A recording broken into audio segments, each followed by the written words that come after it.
record on this computer. Excuse me. That's glitchy. I'm going to just... backup audio. Always a good idea. Just in case. Oh, man. Collecting my dissertation data, had some bad days where the audio, I had things go wrong. Nothing ever in the history of research, all data is clean and beautiful and exactly what you want it to be, right? Exactly. Well, so we've got our backup, which is good, and even better if it all works out, which so far it has in the ones that I've done before, that we can capture, parts. If you want to show me something that you've done that you're particularly problematic or particularly proud of, either one in either platform, I'd like to see those, if you want to show me how you did something in one and how you did something in another, if you had an issue or thought there was something really good about it, that'd be great. So I'm going to give you've done the online, have you done the online? I haven't done the second one, right? Because I flagged it because there was the numerical issues. And I just haven't had time to get back in there. So I will do that. Yes, so I got your email that you had fixed it. And so you looked at it to a certain extent. Did you look at it at all other than that or not? I looked at it a little bit. Okay. So there's a couple of questions that, like working with the grade book, where it asks you to review different parts of it. And then there's a text entry where you can tell us about your experience working with Canvas. But in this format, I just wanted to give people the opportunity to expand on their thoughts about the grade book if they had anything that they wanted to either show or explain. Sure. Yeah, absolutely. Okay, so should I just start there? Yeah. Sure. All right. So like with the one thing that I appreciate about the Moodle gradebook is here I am in my course, and right here is my gradebook for the course, which is fabulous. And I can do all kinds of different things in here, but here's my gradebook, which is awesome. In Canvas, on the other hand, I have to go to my dashboard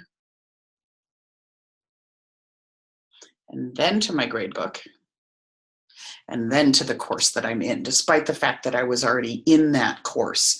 As far as I've been able to find so far, I cannot get to my gradebook from inside my course, which is annoying. I mean, that's one of those minor annoyances things more than anything, like whatever, it's fine. The big issue that I'm having right now, and actually this just came up today, is I got a key back from my grader. I got my stack of homeworks back, and I had incorrectly assigned points.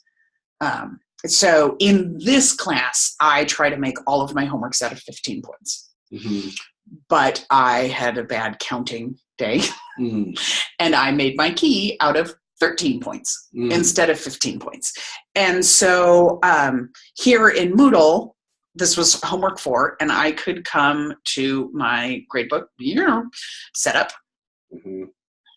right? And right here in homework 4, I could edit it and make it out of 13 points, right? And then in here, hold on, right now I haven't fixed this yet, but okay. Right, that I can come back in and reweight them all the same. So I haven't fixed that yet, but I can, so that this homework is worth the same amount that pause. Oh, continue. Worth the same that the others are, right? I just guessed at a number and it wasn't quite right, but I can, when I put this in, when I figure out exactly what that's supposed to be, whatever it used to be, that then that homework, just because I made an error in the key, that homework is going to be actually weighted the same as the rest of them. Rather than it being worth less just because I made a faulty key.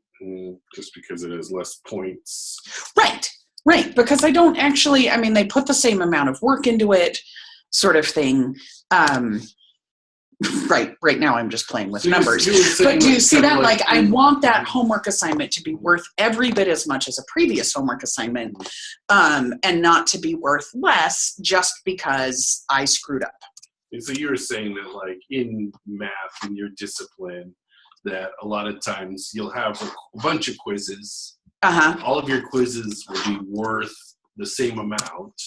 But out of different numbers of points. And that's sort of a workflow that you've... Right, and homeworks in particular, because, there we go, that's close enough. At least for the time being. That homeworks, you assign these homeworks and then you grade homework. So the one thing that's standard for 300 A and B is like every homework you get 5 points for completion and 10 points for grading. And it's just a system we've set up in those courses. But that's actually really not typical. It's like, I'm going to assign you 10 problems. I'll grade 2 or 3 of them, but one of them might be a really small problem and one of them might be a really big problem. And I don't want those weighted the same, and how you distribute points changes. And so you have homeworks that are out of 17 points and out of 25 and out of 12 and out of all kinds of different things. But you want them all to be worth the same amount at the end of the semester, because I want students to consider a homework's a homework, not worrying about, is this homework going to be more important than that homework and that sort of stuff. It's just all homeworks. So to contrast that with the Canvas course, right? So right now, homework 4 is slated out of 15 points because I had originally set it up that way. And so in order to get this, to be worth the same as the others, I have gone into Excel and I have typed in all of the scores they have. I have scaled them. So now my 13-point assignment is out of 15 points. And now I have to go back in and re-enter all of these grades so that homework will be weighted the same as the others. And that's just a ridiculous thing to have to do, I feel.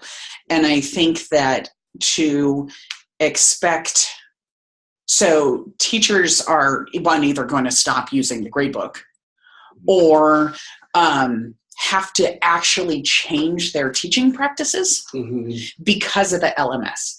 And I feel really, really strongly that our learning management systems should not dictate teaching practices. That's unreasonable, because the really what's going to impact student learning and those relationships with students and that sort of stuff comes a lot less, unless you're in a hybrid or online course where it's this is really, really important. But in a face-to-face class, right, your teaching practices, you should decide what you want your teaching practices to be, and your LMS ought to be able to do those things. Some of my colleagues, I don't do this. I've actually never used the Moodle gradebook before either. But some of my colleagues use functions in the Moodle gradebook to compare these 2 scores, take whatever the maximum is. They'll replace a midterm score with the final score if it's higher. And they can write formulas in Moodle to do that calculation for them. And Canvas does not support that. You cannot write functions in the gradebook. So if you want to drop, I think it may do drop the lowest homework grade sort of thing, but in terms of compare these 2 and take the max and replace this thing with this other thing, it doesn't do that. Right. And so, I mean, that's again, it's just different additional work that faculty has to do. And I imagine they'll either stop using the LMS gradebook or go put things into Excel, download, export their gradebook, put it into Excel, do the formula work they want to do, and calculate their final exam grades there, or final grades there, in which case the grade that students see in the LMS is not necessarily going to match up exactly with what their actual final grade is, unless they somehow go back in and then change all the entries in their gradebook in the LMS. And I find this really, really seriously problematic. Yeah. So, and I spoke to my department in department meeting yesterday about how are people doing, and here's kind of where we are with the LMS. No, it's not actually a done deal. Please ignore those rumors. Here are some things that I have found, and when I told them about the not being able to wait within categories, people in my department were like, that does it for me. Like, I won't use it. I don't want that to happen, because this is the way we teach our courses. Yeah. And there are a lot of reasons why people wait within categories. And that does seem like a function and there are different things that people do, like, you give a presentation and you also have an exam and somebody weighs whichever one you did better on. Sure. There are lots of different uses where people, whether informally or whether one way or another, they have been creating some type of formula, however they were achieving it, to do that work, and artificially having to say, this is 15 points, like reverse engineering the weighing to go to the points so that you're weighing within the category using the points, and then what is a point and what is a percentage that isn't necessarily clear to the students. It's not. Your main thing is I want the homeworks to be even number of incentive for doing your homework. Right. I want even weighting within categories, not points weighting within categories. With things having different number of points. Yeah. And that makes a lot of sense. And I understand like that's very important to do. And it is hard to detangle sometimes that with something that we've lived with and worked with for a long time, and we're used to working around its problems and doing it's hard to come into something new to see to know whether or not, but that seems like in the feature zone that's not like a right. And I mean, could you work around it? Sure. You could not categorize any of your grades or make each assignment its own category and then figure out what all of the individual weights would need to be. But seriously, that sounds terrible. Right? Like, I have a category called homework 1. I have a category called homework 2. And I'm going to have 13 homeworks, 4 quizzes, 4 standards projects. The midterm is split into 3 parts. The final exam, the investigation report, I think, is split into like 5 or 6 parts. Right? So when everything becomes its own category, it kind of reduces the purpose of having categories. Right. It totally does.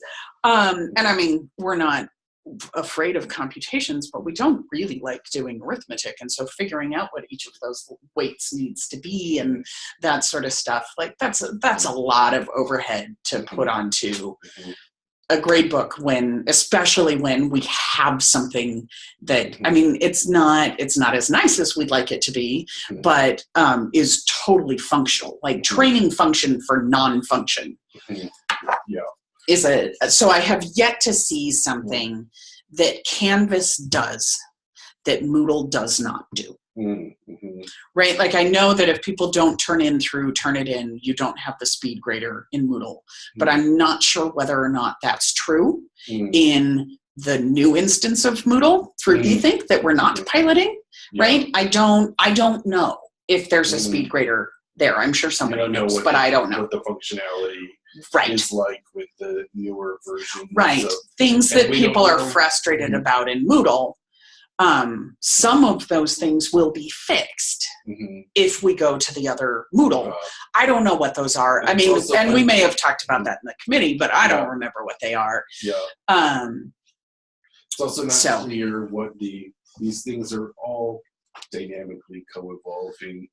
In relationship to each other. So it's possible it doesn't have it now, but it will in 2 years. Or it's possible that like next fall there'll be like a silent update of the quiz engine in Canvas, and it'll be able to weigh within categories. If it's a major gripe, right. I mean, what I've from the communities and the help and the stuff I've been on, the answers have been no. Canvas doesn't do that. Not Canvas is considering letting it do that, or that's in the future. It's just flat out no. So you've done some research of that online, and because I was horrified and frustrated. I mean, you've tried to ascertain whether there's a roadmap for, and to the best of your knowledge, with the amount of time you spent, you don't see a roadmap for addressing those types of issues. So, and I think we both understand very strongly where that position is with you, and I will, you are part of the process. That like your voice will be heard on that issue. I think it's important. I certainly hope so. And it's very hard to when you have something that is like, okay, this is a dead issue, but I want you to take a moment and try to look at the other parts of it, just to to consider the big picture. And I'm sure you have lots of opinions about lots of other parts of it. We'll travel onwards. Okay. So recalling your earlier recommendation, so in this form, it asks you for what your recommendation is if you had to make a binary choice, and it's framed in terms of what you think will be most beneficial to your colleagues and your students.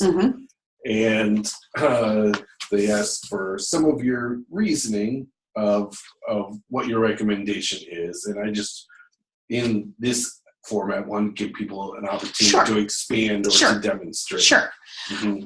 So yeah, my vote would be to stick with Moodle, to go to the eThink hosted Moodle, because I don't think it's going to be a serious hardship for anybody to stick with Moodle, because we have courses, we know how they work. I know some people are frustrated, and I know that those frustrations are reasonable and valid, right? But it's going to be a serious hardship for some people.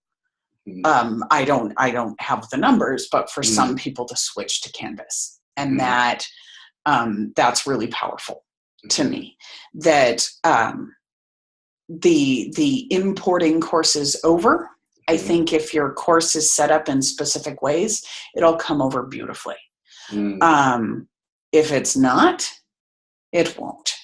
And honestly, it would have taken me less time to just create a brand new course than it took me to clean up the course that I imported over. And my courses are not very complicated. So you feel like this course that you chose is not a particularly complicated course, and even as sort of a light or a mid-level use. Yeah, I'd say probably mid-level. It still wasn't, it still ended up requiring more tweaking after the fact than it would have been easier to do copying and pasting and re-importing resources. Right. Right. And so, and I cannot structure courses in Canvas the way I have structured them in Moodle. And so like in Moodle, what I do is I do it by week, and I have a block of text, and you can see all the things. And in Canvas, you can't, in the modules, let me get back to my course here. So you can put pages in modules, but you can't just put a block of text. And so, I mean, and I guess it's the death by clicking versus death by scrolling sort of thing that I want my students to be able to go in and see everything so they can plan out ahead and that sort of stuff. And yes, they can get there by clicking in Canvas, but just like I prefer having a print book to an audio book, because I can just flip back a couple of pages, right? You can just scroll up and down and find the thing, rather than like, wait, what was the link that I clicked? What's the roadmap back? Because you can't see where you are. I also just think that we don't, Right. I would also recommend sticking with Moodle because I know there are differences and updates and new things in the new version of eThink that will take care, the new version of Moodle through eThink, that it will take care of some of the frustrations that people have without creating new ones, I don't believe. Whereas Canvas is going to, yes, take care of some of the frustrations for some people while additionally creating new frustrations for some of the same people and for other people as well. I have heard very, very mixed things from students. Some of my students are really enjoying being in Canvas. Some of my students are really, really not enjoying being in Canvas. It's hard to parse out how much of that is the way my Canvas course is structured because it's not structured like my Moodle course. I finally just went in and reorganized the whole darn thing because the old organization was so clunky in Canvas. So, I mean, student impressions, but I mean, really, like, with the exception of the online and hybrid courses, how I have serious doubts that the LMS really has much of an impact on students' experiences and student learning.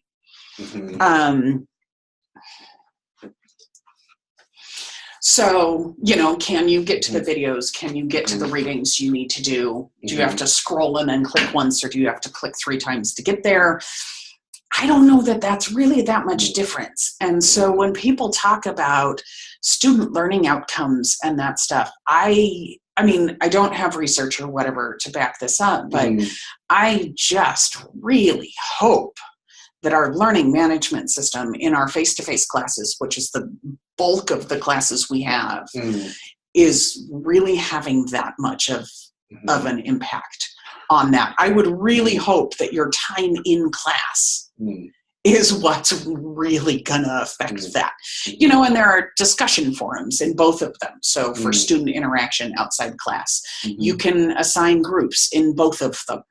You can, you know, so yeah, again, so I guess back to the thing, I haven't seen anything that Canvas can do that you can't make Moodle do.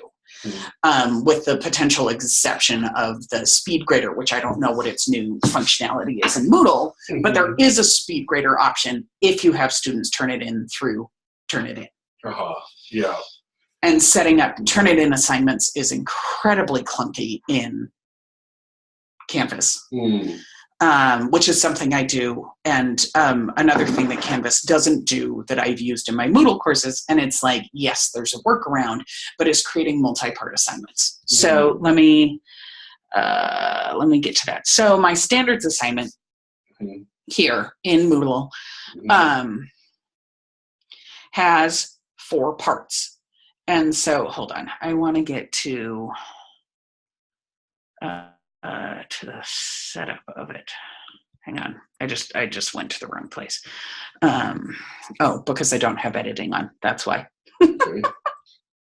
Okay, the turn editing on button annoys me. There are things that annoy me about Moodle. So in the standards assignment, I have part 1. That was due on February 1st. And I have part 2 that was due on February 15th. And I have part 3 that was due on April 5th and part 4 that was due on April 16th. And that's a really nice thing because when students click on it, they can see do part 1, do part 2, do part 3, right? Like when do you update this? It's got all their deadlines and stuff. And you also cannot do that in Canvas. And that's another thing I've been through, help in menus and that sort of stuff. So show me that one more time, what you were just showing me. So when I set up this assignment in Moodle, I wrote my description, I set my submission type and all of that. And then there were 4 parts or 5 parts to my assignment. So here's part 1, standard 2. I mean, start dates, due dates, post dates. That's a bit excessive, but there we go. My due date, February 1st. Assignment part 2, it's called standard 4, and it's due on February 15th. Assignment part 3, called standard 6, is due on April 5th.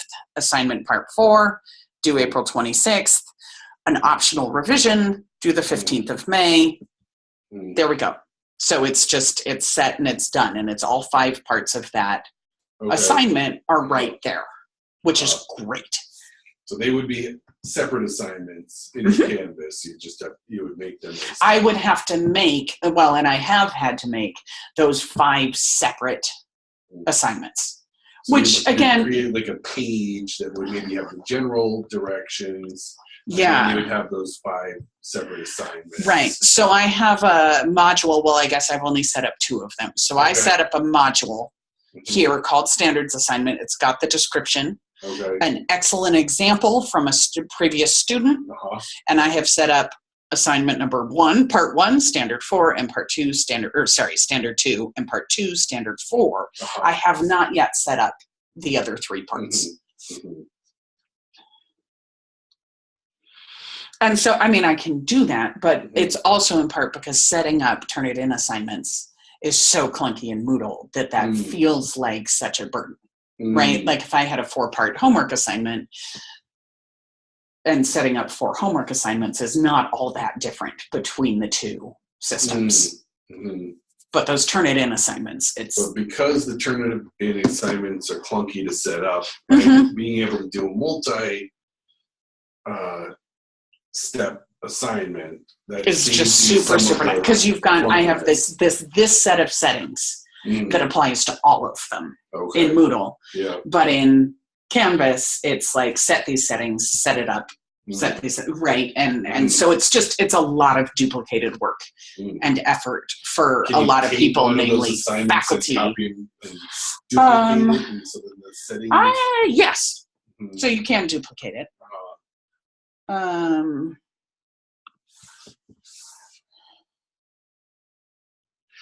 So now, sometimes it's like, but I don't know. You're forced to think like a teacher, right? So and I don't know. So let's just say this is standard 6. Let me come back over here because I don't remember when that's due.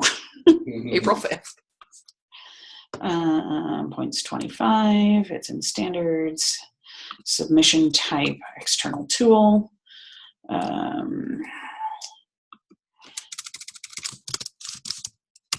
April 5 at 1 p.m.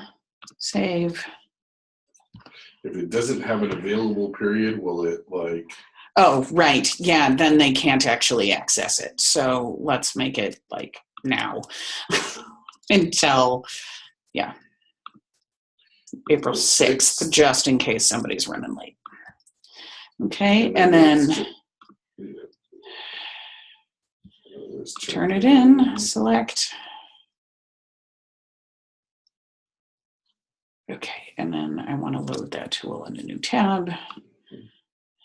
Save it.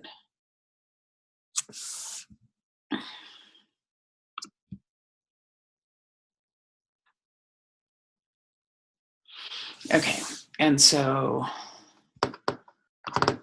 settings, standard 6, start date March 7th. Okay.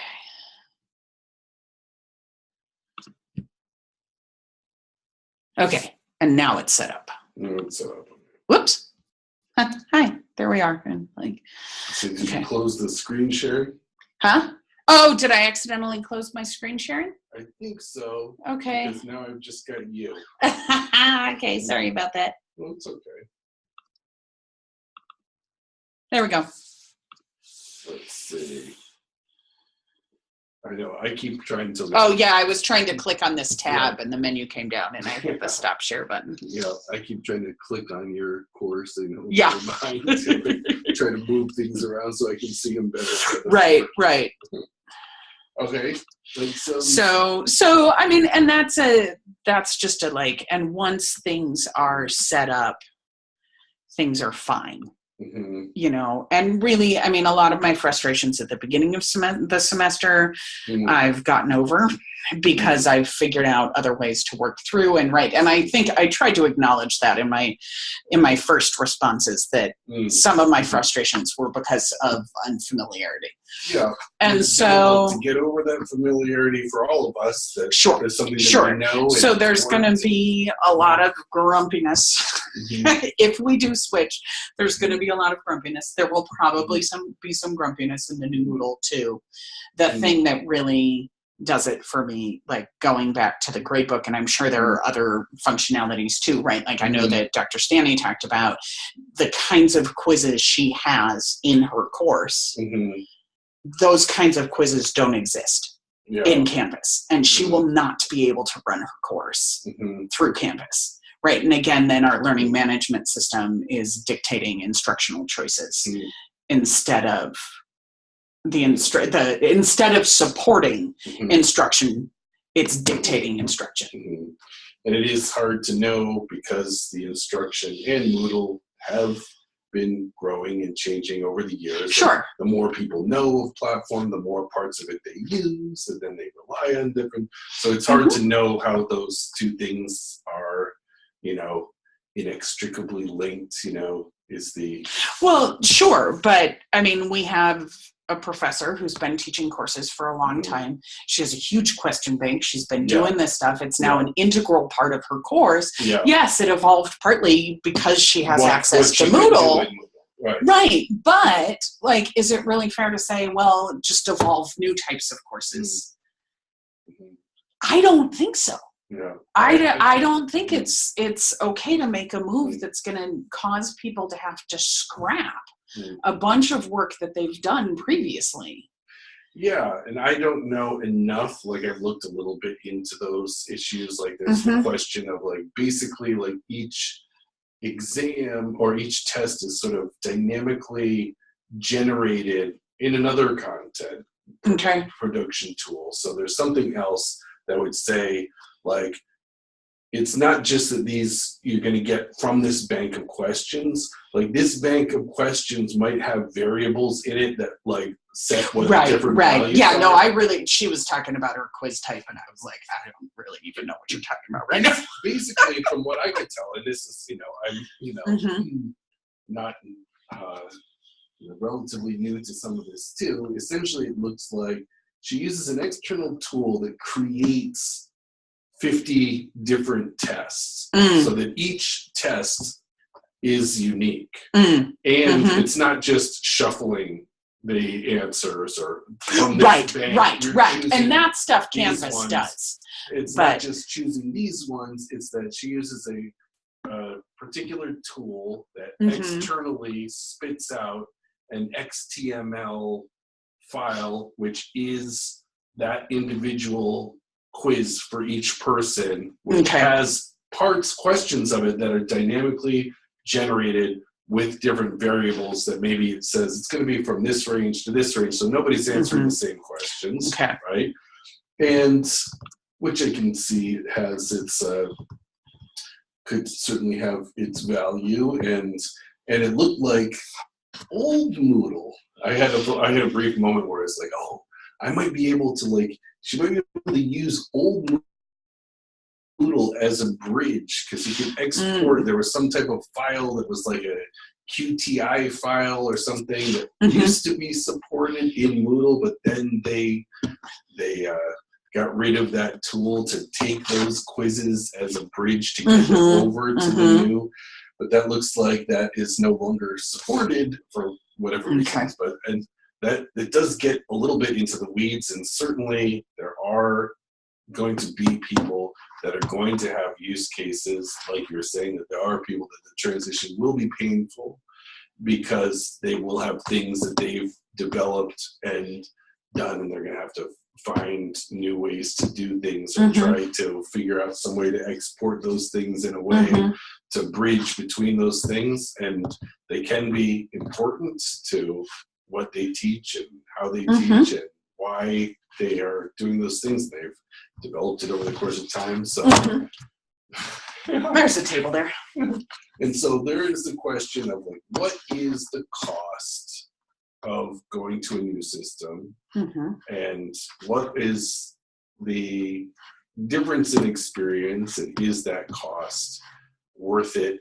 for what you're doing? And it's going to be very difficult to judge some of those things. Yeah. Well, and I feel like we need, because these costs are attached, we need a compelling reason to move from Moodle to Canvas. Like, we need something that's like, this is a really big deal.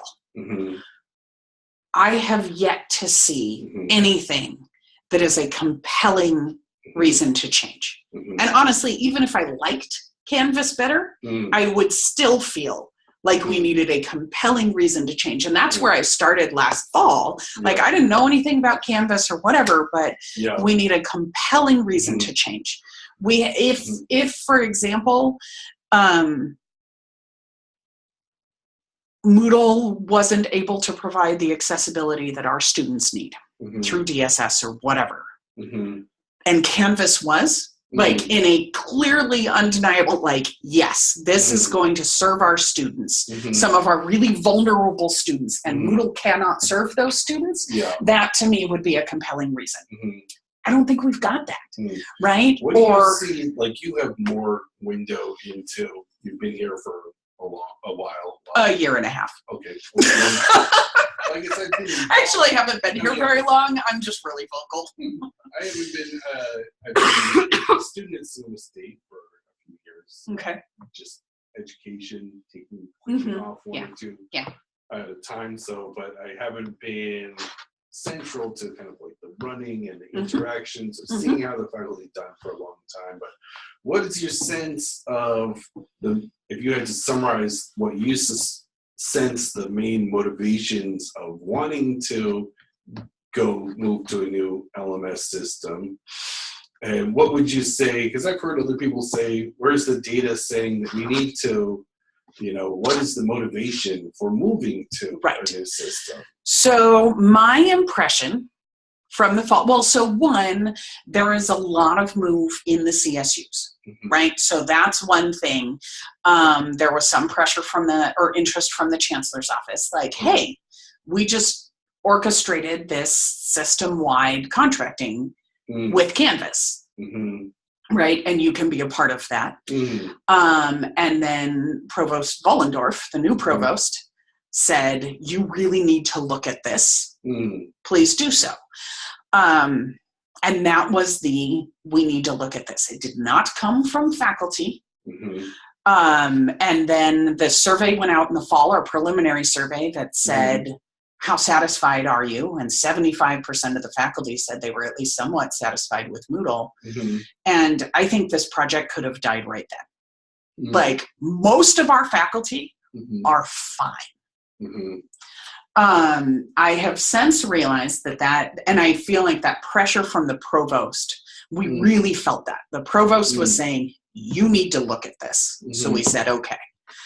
I have since learned that Provost Vollendorf talked to the outgoing provost, Jerry Echeverria, and she told the new provost, the faculty hate Moodle. I think one of the things that you should do as provost is get them to consider moving to something else.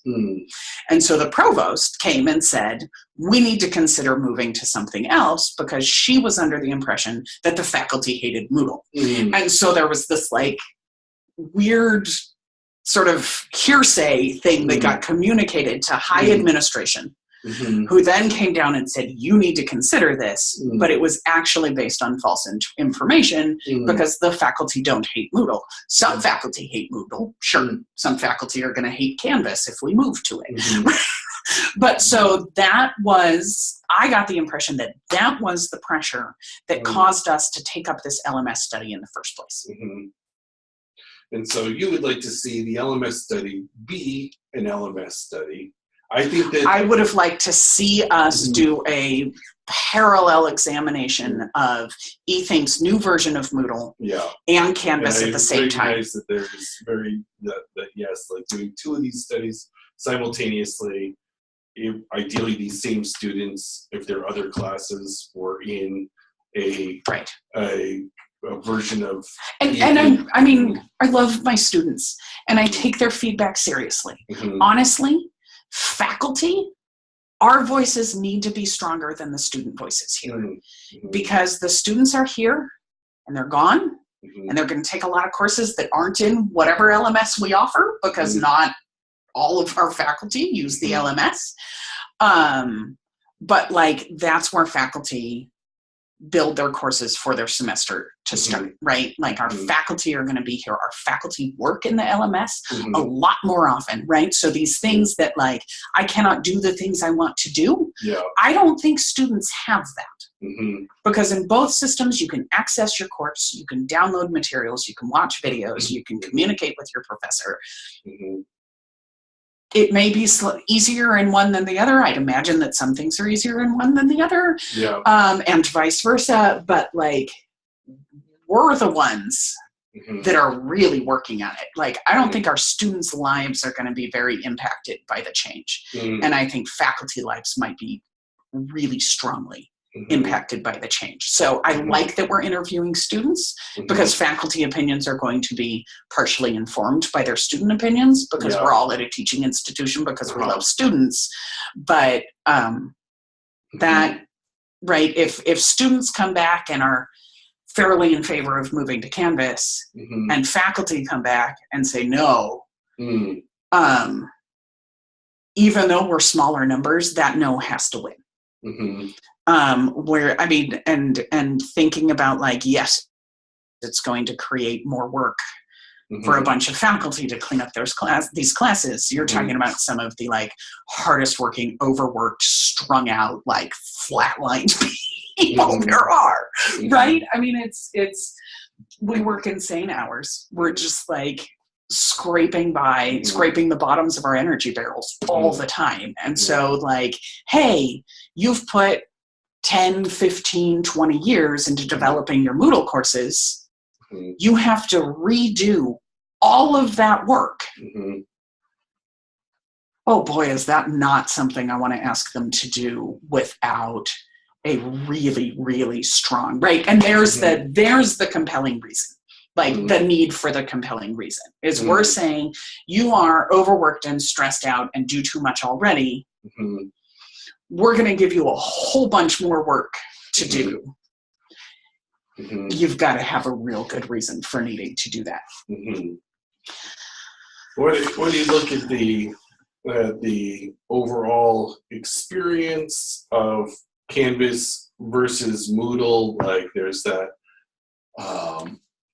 one of them kind of pushes you a little bit. We talked about in the phase 1 research into kind of like putting things in drawers, like in the modules. The other one, the faculty has more customization abilities, right, to make your page. If you want it in spring-loaded menus, you can. If you want it, you have more options. So I think one of the arguments that we've heard is to try to make the student experience a little bit more standardized or similar within a department. Like, how much of that do you think on the LMS, or how much of that do you think that if there's problems there, like, should we be trying to address those things through an LMS, or do you think that that's something that could be addressed better in a different way?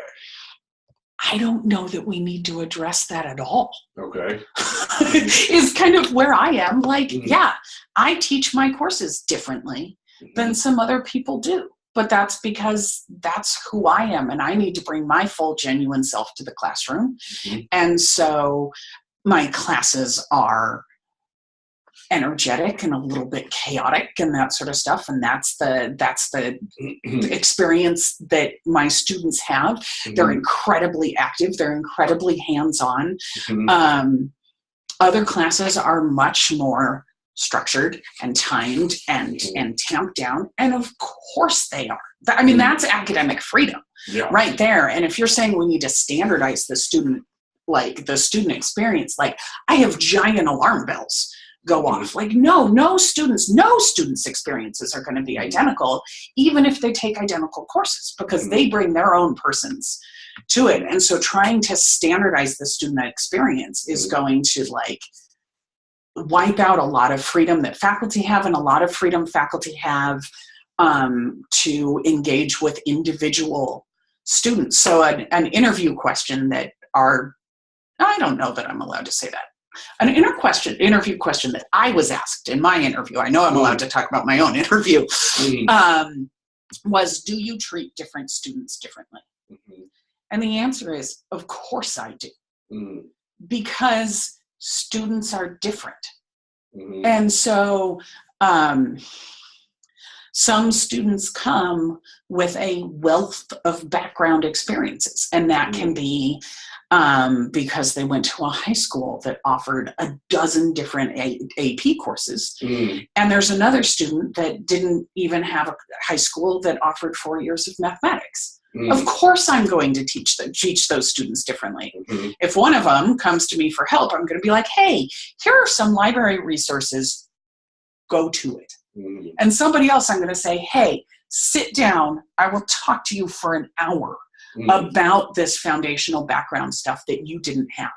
We shouldn't try to make the college experience of those two students the same, because there's no way it's going to happen. We have students who work 30 hours a week and students who don't work at all because they have scholarships or parents paying their tuition or whatever. There is no standardizing the student experience. I think that I certainly could do better at the beginning of the class, right? Maybe on day one. So I don't read the syllabus. We just jump in and start doing math on day one because I want them to know that that's important. But I could take 10 minutes at the beginning of class, introduce myself, pull up Moodle or Canvas, right? And on the projector and say, hey, this is what our course website looks like. This is where you're going to find your homework and your readings. This is where you're going to submit major assignments. Let me know if you have questions. Here's your syllabus. Please don't ever ask me when my office hours are, because you can find it right here. Sorry, that question annoys me. Right? And I could do that, and that might help students, especially students transferring in or freshmen who have never had to deal with an LMS ever, right, be able to better engage and access that information from the get-go, right? I mean, when I was an undergrad, we didn't have an LMS. We didn't have one on my campus. And then I was out of school for 6 years. And then I went to graduate school. And at one point, I think I was in my second semester, and one of the students in my class said, hey, what'd you get on the exam? And I was like, I don't know. She hasn't handed them back.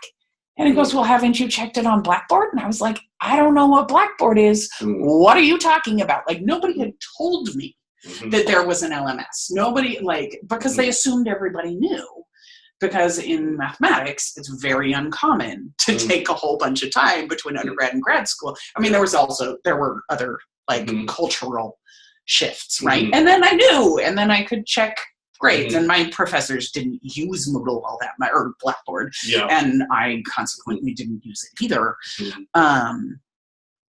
So yeah, I think we could do a better job of hey, let me introduce you to this, or setting up syllabus quizzes on Moodle. So you can see who has managed to get into Moodle, who has actually read the syllabus, who's been able to navigate things, or say, provide me, email me, or, stick into Google Drive or something, screenshots of our LMS page, so that they've been there and that they know how to find things. I also, since I started here, I haven't taught freshmen. I'm teaching junior, senior level courses. So that's part of why I haven't taken the time to go through it, is because I'm like, you all are working in LMSs, whether it's a different one or this one, you're fine.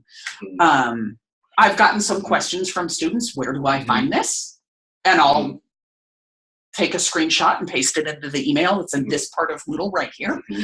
My guess. So I don't know if that answered your question. I feel like I asked to talk for a long time. Part of the motivation is to try to best support the people who are students that may be disadvantaged. That is an effort on campus. Right. And so that intersection of that question and the LMS, you know, that is like, how do we either choose or implement an LMS that best supports those students? And so is there anything that you've seen in this pilot that speaks to that question, or specifically doesn't speak to that question?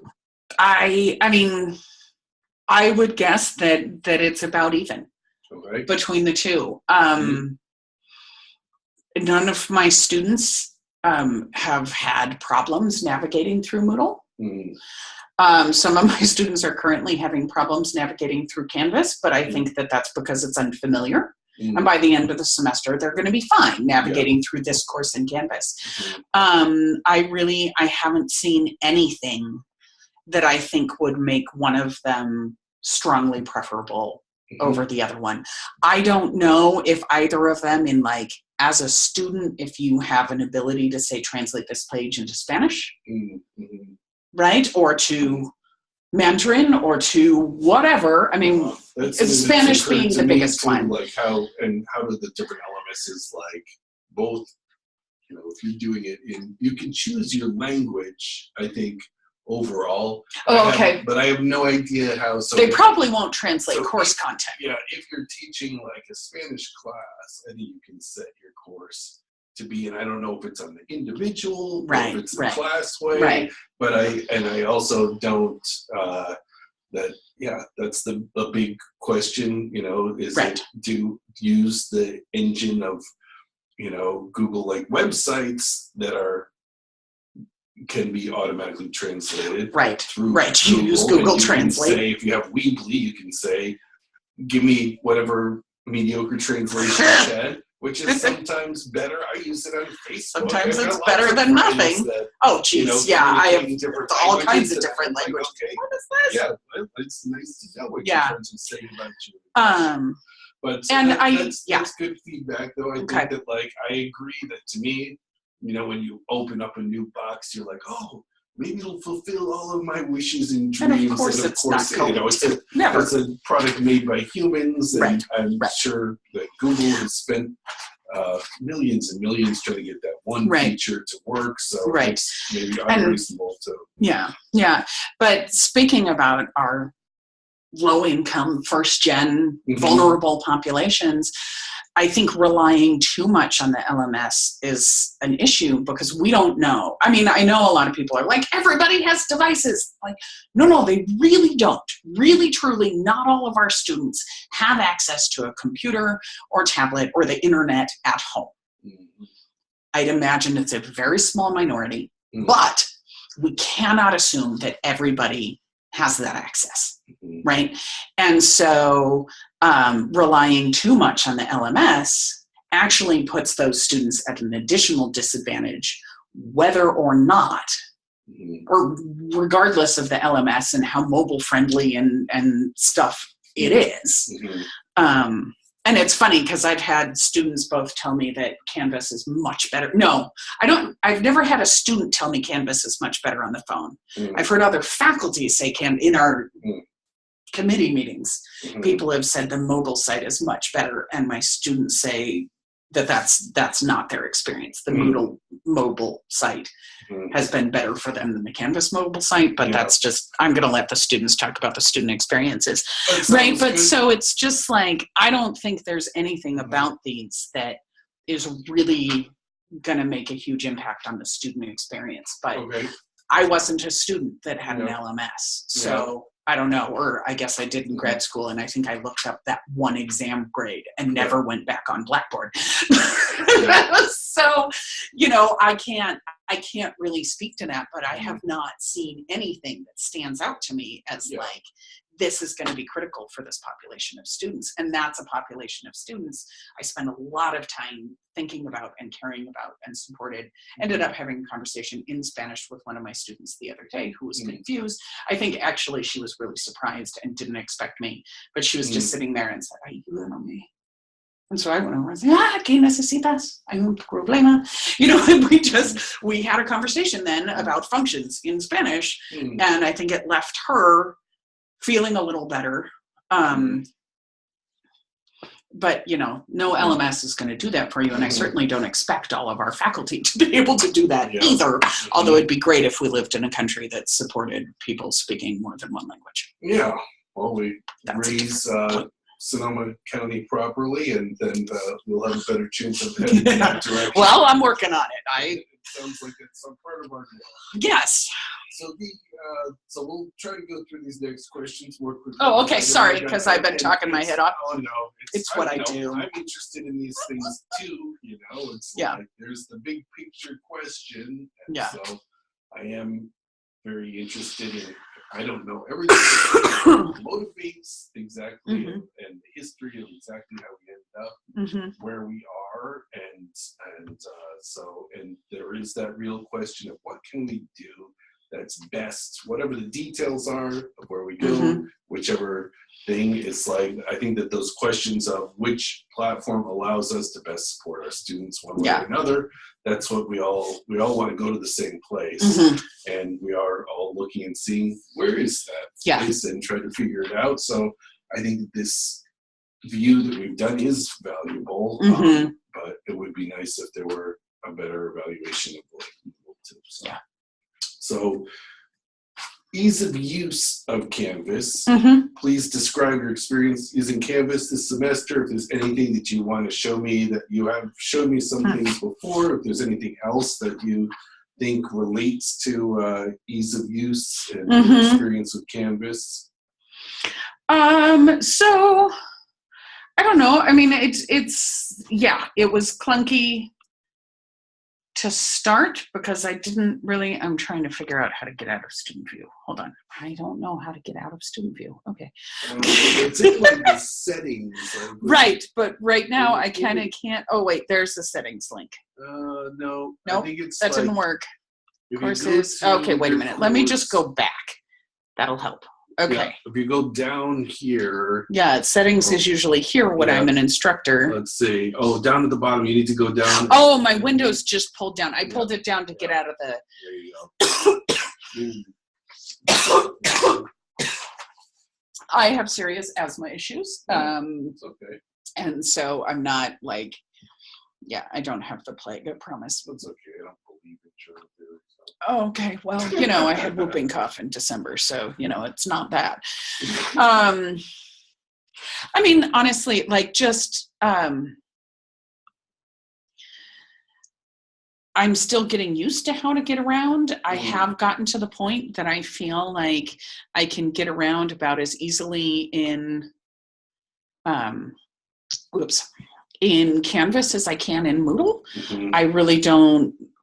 I mean, I still find, which one do I want to be in? Hold on. That one. Nope. The other one. Darn it. Sorry. It's having two sections of the same course and remembering which one's in Canvas and which one in Moodle. I mean, it was great from a comparison point of view, but from a personal workload point of view. I mean, since I've gotten used to like where the navigation is in Moodle. I mean, honestly, when I first started using Moodle, I was totally lost. I do think, teaching in Moodle? Well, my last institution had Moodle also, but I really barely used it. At a couple of classes, the idea was that I'd post homework in there, but honestly, I forgot more often than not. In part because I knew I was there temporarily and I didn't want to really learn Moodle and then go somewhere else and do something else. And so I was super happy when we did Moodle here because I was like, hey, I know where some of the things are. I think for a new user, Canvas is going to be easier. See, look, I say nice things about Canvas sometimes. I do think for a new, That's your pull. No, don't you dare. She said all this other stuff. The most beautiful thing she said. I think for a new user, Canvas will be easier just to navigate and get around. But for a relatively new user of Moodle, once you figure out how to get around, you can get around and it's fine. Things like accessing the gradebook that I already showed you, like that, I much prefer that in Moodle. One thing I really like is like, oh, do I have an example in this course? Yeah, so like here in week 1, you know, I wrote, read your syllabus, familiarize yourself, that word, with your page, introduce yourself in class discussions forum before class on Thursday. I didn't have to do anything, but Moodle automatically linked class discussions to the forum. So all that students have to do is click on the thing that I said, go do this, student information sheet will take you straight to that page. That's, I'm not eligible to take the questionnaire, right? There's automatic linking, which is really, really fantastic. So when you typed that and you wrote the name of the discussion, it was like, oh, you want a link to the discussion forum. When you wrote discussion, you wrote something that had the same name as something that you had set up before. Right. So here's a course I taught in the fall.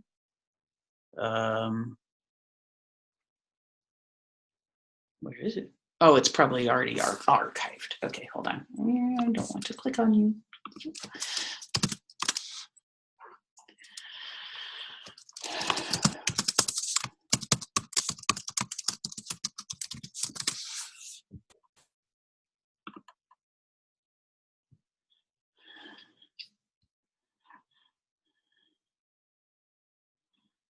$390. That was fall 16. Where's my $390 fall 17 course? Well, here's a great example of how to not try to find things in 150A, 220, 300B. So that's some of my fall courses, but for some reason, one of them's not there.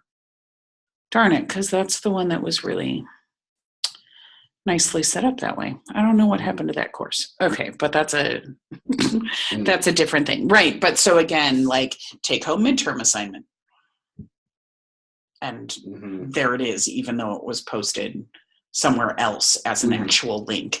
And that's a really beautiful, fantastic thing that happens. Now Canvas does have like, hey, all your assignments are right here. But homework. I post their homework here. Homework due. And so if they try to go find, now this has to do with me and workload and setting things up. If they go to homework 5 over here, it doesn't actually have anything in it because I just wanted to post it here, right? I'm still learning. I mean, I think you could set up a class really well in Canvas. I don't know what that, I haven't, I'm figuring that out as I go along. It'll take a little bit of time to work with it and figure out really what the best structure is. Right.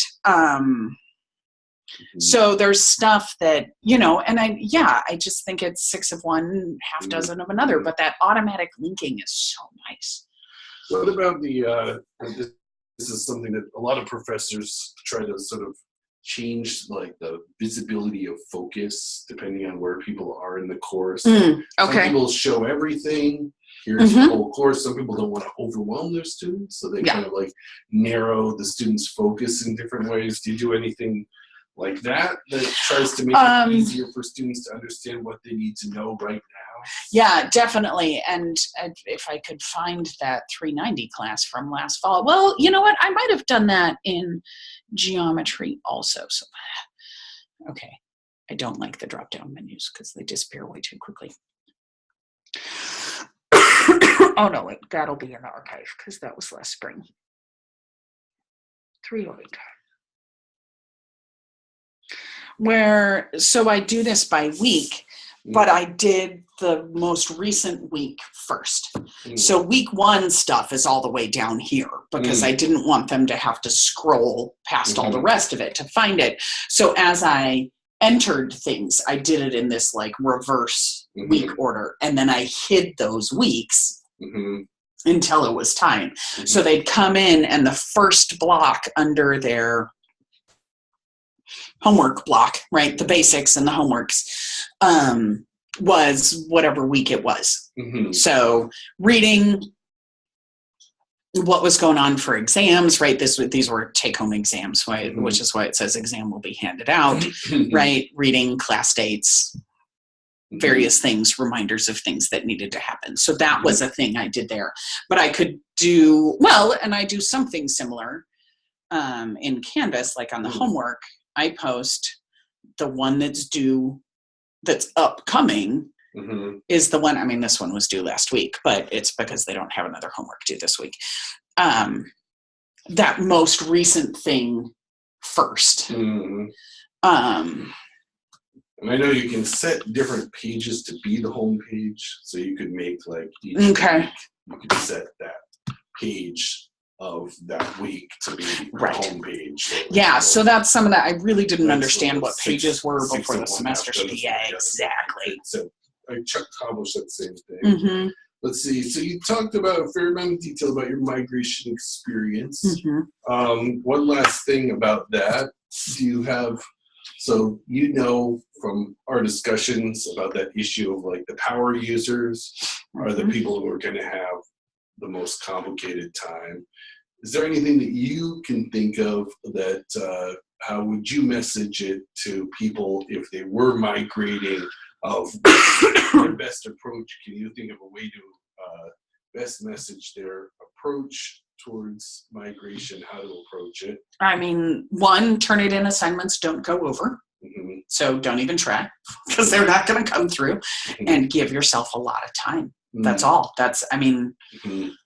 Would you recommend, my sense is that the power users are going to want to see what the pulling it in looks like. But most of the time you ended up you found it was easiest to rebuild. I think it would have been easier just to build it. But in part, that's because the way I organize my classes in Moodle is not supported in Canvas. And so having to reorganize all the stuff that was there, I ended up deleting out a lot of the stuff that I'd imported. Right. So I'd say one thing, the topics blocks one thing to be aware of is the topic blocks in Moodle are going to come over as pages in Canvas. At least that's what happened to me. With the thought that they could be pages that you would then put in each module, probably. Right? Yeah, well, so then what happened is it named my modules the same thing it had named the topic blocks in Moodle, but then it named the page the same thing that the topic blocks were named in Moodle also.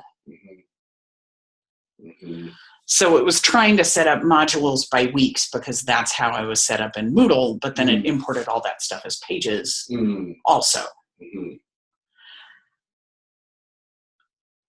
So anyhow, it just, if you're using text in topics, that like that's going to come over in pages instead. And so you're not going to be able to have text and pictures and things are going to come over through pages. Right, and individual different pages. Individual different pages. And so probably somebody would need to look at that. Would be a very typical workflow that people would have, and what the best strategy in that situation is. I mean, honestly, I think the best strategy is going to be to think about how, it's going to be, people are going to have to get in. I mean, if we're switching to Canvas, people are going to have to get in and work with it and figure out how the organization as Canvas wants you to do things works, and then figure out how to make their course fit into that type of organization. And so I imagine in our first semester or two, we're going to have a lot of real ugly, clunky Canvas courses if we switch. Sounds good. It sounds like your overall experience we talked about in a fair amount.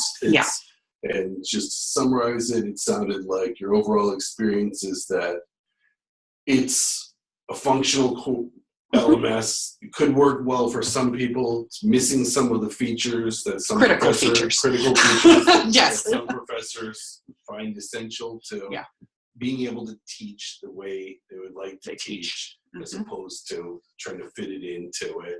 Right. From the student perspective, your guess is that there's not a huge savings in either way. It's like much easier or much difficult that either way you're getting into a new system at some point and you're learning your way around it, that it might be initially a little bit easier, but the right. So for new users, and that's new faculty and new students. New faculty and new students, that there might be some advantage in the short term for new users to get in, get comfortable, build content, and to get oriented in their classrooms. Right. But that would diminish fairly quickly, that wouldn't be something that would be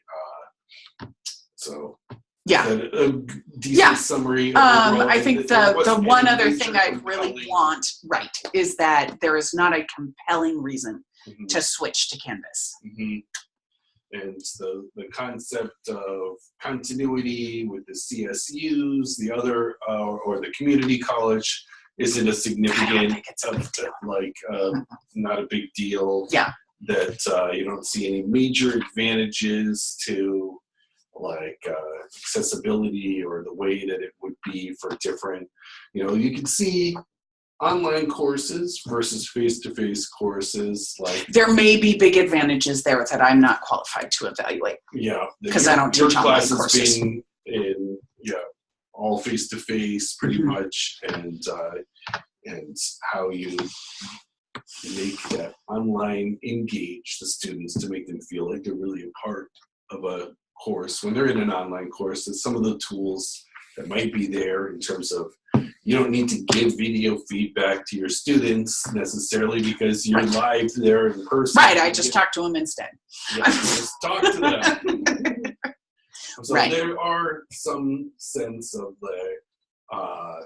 some departments may have different that humanities and versus STEM courses versus humanities courses might have different usage. Online courses, different usage again, and so balancing all those interests is going to be really hard. Difference out, and that's very difficult to separate all those things. Yeah. Any particular strengths of Canvas that you wanted to mention that you thought, this was my favorite part about being in it? That it's not mission critical, but nothing sprung out at you. No.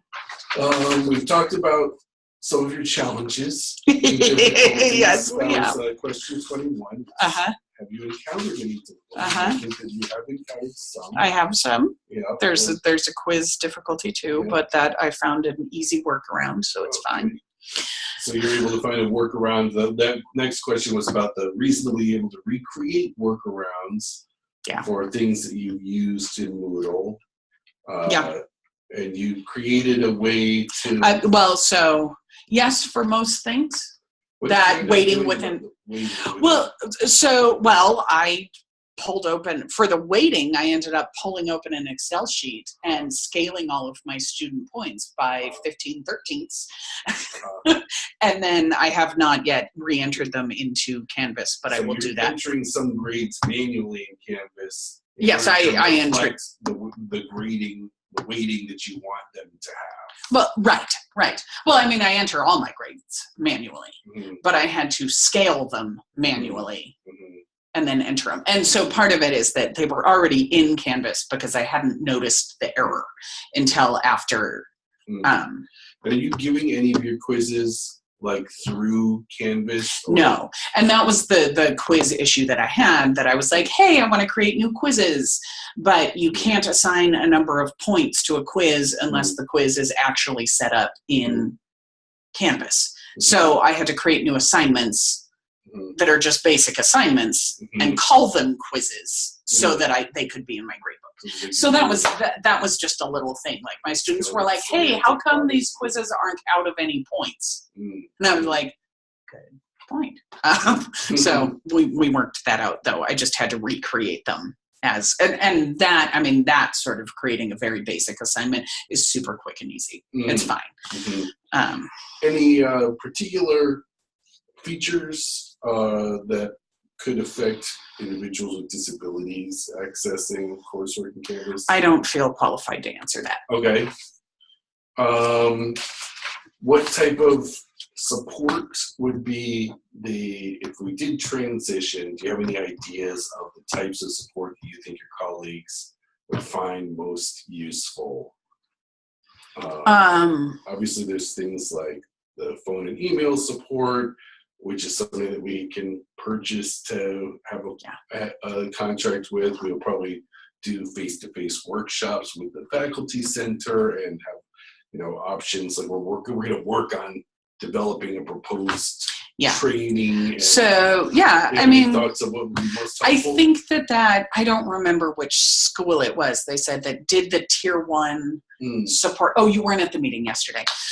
So there are like 3 tiers of support, and there was one school that did like tier 1, which is like the cream of the crop support for a year or 2. And then drop down to tier 2. And I think that we would need to do something of the sort that like 24/7 phone and email support for faculty. I don't know that we also need it for students, but I do think we need it for faculty for at least a while, especially as people are trying to import and figure out what the courses are going on. Getting the right support for students to try to unburden the faculty of no, and that could be nice too. I guess I just don't know how many troubles students have because my students haven't had Moodle or Canvas issues, or when they have, they've been tiny and I've been able to fix them really fast. And usually it's some issue that I created in the first place. Like, why is my quiz out of 0 points? Go check on that. Because Canvas didn't know that it was out of points, So I don't know. It was one question to see if you have anything, because we think outside our boxes. So. Something that I really appreciate in Moodle, I actually really haven't used it, but that Moodle support, like the email that then goes to all faculty and people can answer it or whatever, the Moodle forum, is that what it's called? Whatever it is. That I really appreciate, because I really appreciate seeing other people's questions, because there are times when people have asked questions and a while later I run into a problem and I'm like, oh, somebody asked a question about this, and I can go find that. I mean, I can also get super annoyed when they just like flood my email box, but whatever. That's fine. But I like being able to see what issues people are having with that, and that's a cool thing. And I don't know if there's a Canvas forum or if we could have one or whatever. I don't know. I haven't. Well, I guess I've been on because I've asked some specific questions, but honestly, like the Moodle things show up in my email, which is a blessing and a curse, because I see all those questions whether or not I want to, and I know I could turn that off, but honestly I find that seeing them is kind of nice, because I'm like, oh, look at that. I look at them the same way. It's like, oh yeah, sometimes I might be able to contribute to the answer, and sometimes they are bringing up something real. Any additional comments that you would like to give? I know that you're on the outside of your... No, it's okay. I mean, I just like...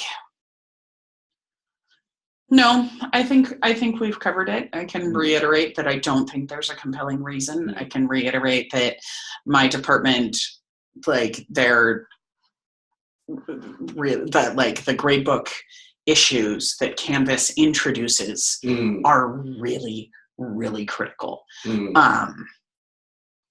And so, of course, I care deeply about my coworkers and my department and practices in my field or whatever. And so those are very, very important issues. If those issues didn't exist, I would still want there to be a compelling reason to move, because we're going to create massive amounts of workload for faculty.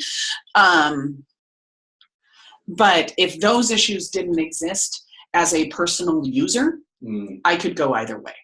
I'm like, it's fine. It's an LMS. It's fine. But we're lacking a compelling reason, and it introduces new difficulties. I don't know how many different, I know that both platforms have different plugins. Like one of the things for me, coming from the outside, looking at it and thinking about, how the language of math is able to be, it's always been a little bit of a problem. Like I know I'm doing math if I've got a piece of paper and a pencil in my hand, and I'm like back to, like expressing those thoughts digitally is difficult, but there's certainly much more support for that kind of back and forth of text and language than there is of, and I don't know if those two different, I know that like it sounds to me like in chemistry and biology, most of the tools are basically made for publishing. Like when you're looking at, it's not really made for like sketching your thoughts out. But I wonder if that was something that you knew that is something that maybe there are tools that could be plugged into either Moodle or Canvas that would help. When I was looking at it from the outside, I could see that your discipline in some ways is not super well served by that need. So because of the courses I'm teaching right now are these courses for future elementary teachers, there's not a lot of complicated mathematical notation and stuff that I am writing in Canvas. Canvas, or in either. Moodle supports a markup language known as LaTeX. That's what mathematicians type in. And Moodle supports that. So you can type in your LaTeX code and your beautiful mathematics shows up. You can copy and paste that code, HTML, into... You can just type it straight into the text boxes in Moodle. And it compiles it, and you've got your mathematical notation in there. Canvas has an equation editor. Equation editors are much clunkier and more frustrating to use, but you can use them. You can type, and I just double checked those things. But you can get mathematical notation onto your pages or whatever, but it's not as clean.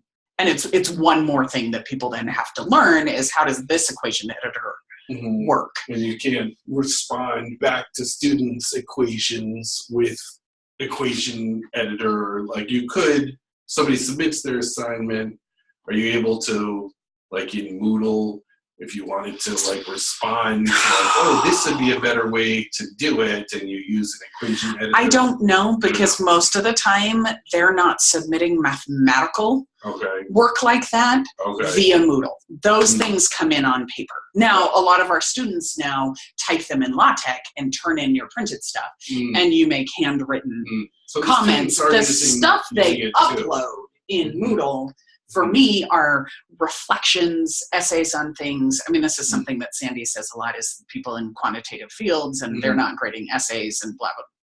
Actually, we grade a lot of handwritten work and essays and things, but I didn't want to get into that in our committee meetings. I'm like, you don't know what we do, but that's okay.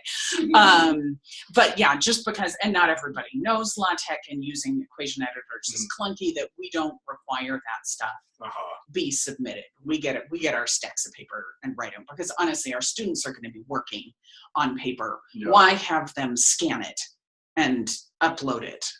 Why not just have them hand it to us? So anyhow, and most of the time then we would not only have to download them, but we would have to print them in order to write comments. Like if we wanted to exchange things electronically that were really in intense mathematical language, that would be a disaster for us. It just would be. Just take pictures of their I have had students do that. And then you can write on them. Sure. I mean, now I have an iPad, and I might actually be able to write on things. So there are people that do that. There's room to growth there in that area for your field, it sounds like. And maybe some of it's not 100% necessary. The LMSs could do a lot that supports us there also. So I just wanted to see if there were specific things, and it sounds like the tools that are common in terms of like equation specific to your discipline. LaTeX is pretty common across people. People use it. I mean, internationally, like LaTeX is that's the way it goes. Whereas it sounds like Canvas kind of went a little bit rogue and developed their own equation editor. I mean, it's like the Word equation editor or whatever, you know. So it's just that it's not supporting Right now, it's not supporting pure LaTeX code in text fields, as far as I know. Well, thank you very much for you're sharing welcome. your experience and expertise. All right. You're welcome. Thank you for taking the time.